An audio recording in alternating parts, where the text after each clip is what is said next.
สบายดีพี่น้องเป็นจังไดสบายดีบ่ได้ฟังเสียงที่คุ้นเคยอีกแล้วได้อ่านพระคำเมื่อวานนี้แล้วแม่นบ่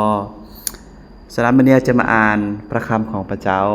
ในลูกาบทที่18ข้อที่9หาข้อที่14อยากให้พี่น้องที่จะตึกต้องว่า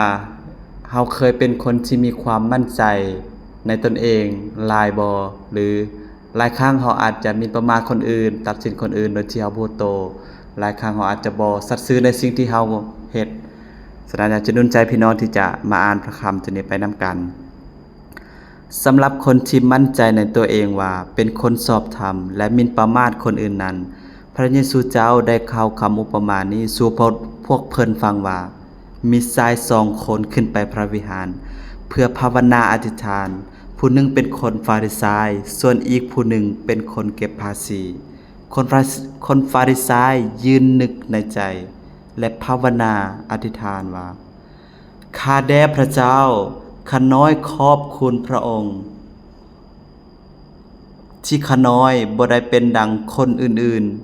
ๆที่เป็นคนโลภคนบ่สัตย์ซื่อหรือคนลิ้นสู่ผัวเมียผู้อื่นข้าน้อยขอบพระคุณพระองค์ ที่บ่เป็นดังคนเก็บภาษีผู้นั้น ในอาทิตย์หนึ่งข้าน้อยถือศีลอดอาหาร2 วัน และข้าน้อยได้ถวาย1/10แก่พระองค์ จากสิ่งของทั้งหมดที่ข้าน้อยหามาได้ ส่วนคนเก็บภาษีนั้นยืนอยู่ห่างไกลและบ่กล้าแม้แต่เงยหน้าขึ้นสู่ฟ้า แต่ลาวได้ตี้เอิกของตน และกล่าวว่าข้าแด่พระเจ้าขอทรงโปรดเมตตาข้าน้อยผู้เป็นคนบาปได้ทอน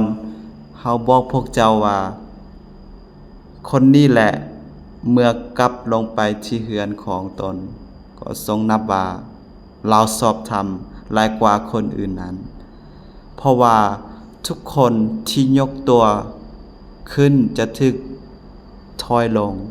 แต่ผู้ใดที่ท่อมตัวลงจะถึกยกขึ้น